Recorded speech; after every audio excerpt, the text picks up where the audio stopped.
So last quarter, I did 2 independent study projects. One was focused on athletic shoe design and research, and the other was a job shadow that I did with Balfo Prosthetics and Orthotics here in Ferndale.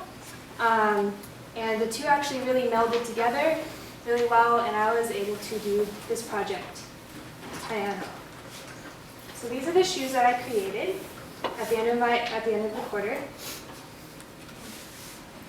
And they're inspired by the Caribbean, by the native cultures in the Caribbean.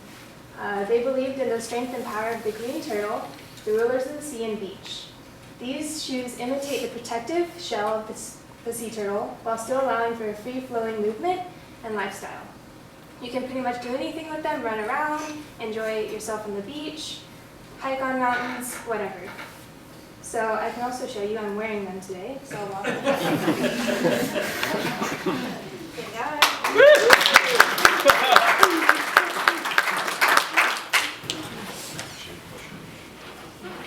These are my inspirations.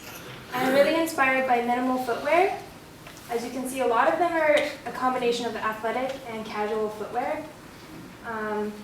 I can go into really detail, like several hours long, about why I like minimal footwear, but I'll just keep it to the basics. I think it's healthier for the foot, allows you to move freely and live freely.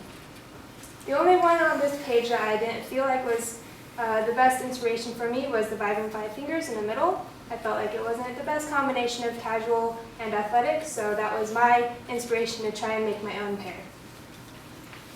Some of the materials that I used were waxed canvas.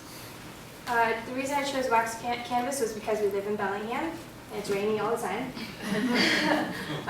Leather for some of the details. I used athletic dry wick material on the inside so that your feet don't get sweaty. Oh my gosh. The auto wax up on the top left is what I used to wax my canvas. And it's actually a local company down in Portland. It's made completely out of just natural beeswax. I also used foam to line the inside so that it was more comfortable. Now since I'm wearing them, a lot of you probably can't see them, but here's one of the first prototypes. The foam lines the inside right here, so it's really comfortable in the heel and the sides of your foot. My color choices were green, orange, tan, and black. The reason I chose these colors were because I wanted to find that balance between athletic wear and casual wear. A lot of athletic wear has bright greens, has bright oranges, but a lot of casual wear has neutral toned tans and blacks. So I thought, hey, if I just put them all together, maybe it'll combine well. And I think it did. So my process. I got really interested in footwear several years ago, so this is kind of like several-year process actually. 2 years ago, I made those sandals up on the left, and then I decided I really enjoyed it, so then I made the sandals down on the lower left. I actually have those here too, right here. I wear them all the time. They're really fun. And again, these are kind of like more athletic sandals. I can go running in. I ran over 10 miles in them before, and I've hiked around, wear them all day. And then that's me oh wow, it's on your guys' left, on your guys' right. Wearing a pair of stilts that I designed and created, and did a trash and fashion show actually in this very room last year. And I had to walk down these stairs, those stairs over there, in the stilts, and I didn't fall, so it was a success.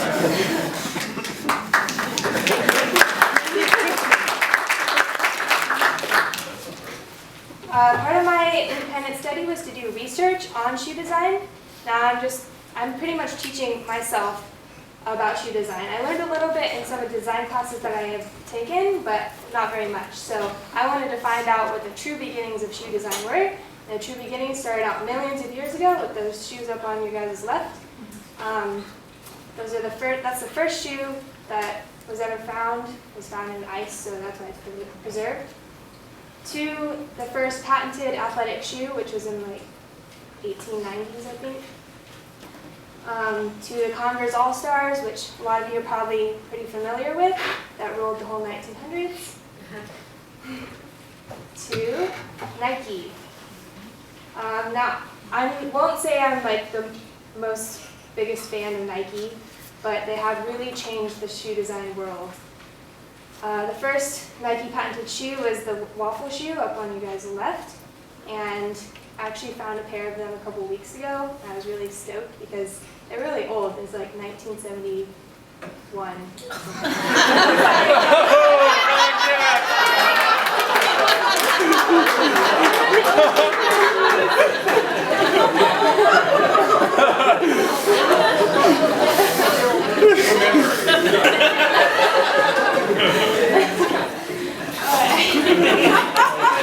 Anyways, from there, they have really come a long way.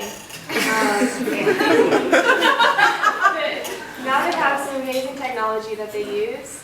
Flyknit technology, which is really eliminating a lot of waste. That's one of the big problems that the shoe industry has, is waste and toxins such as glues and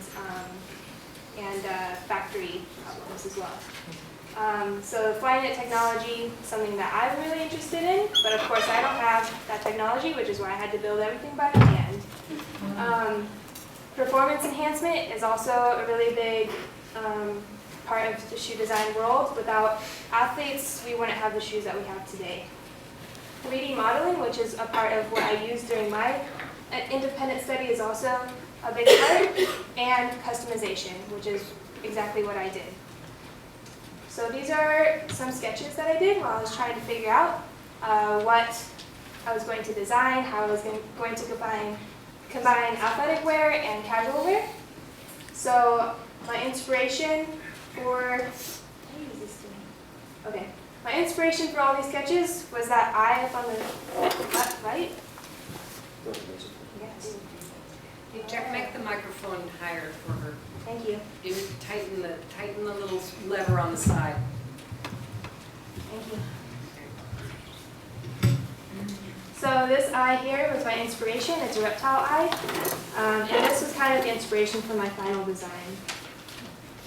These were inspired by boats, right here, sailboats.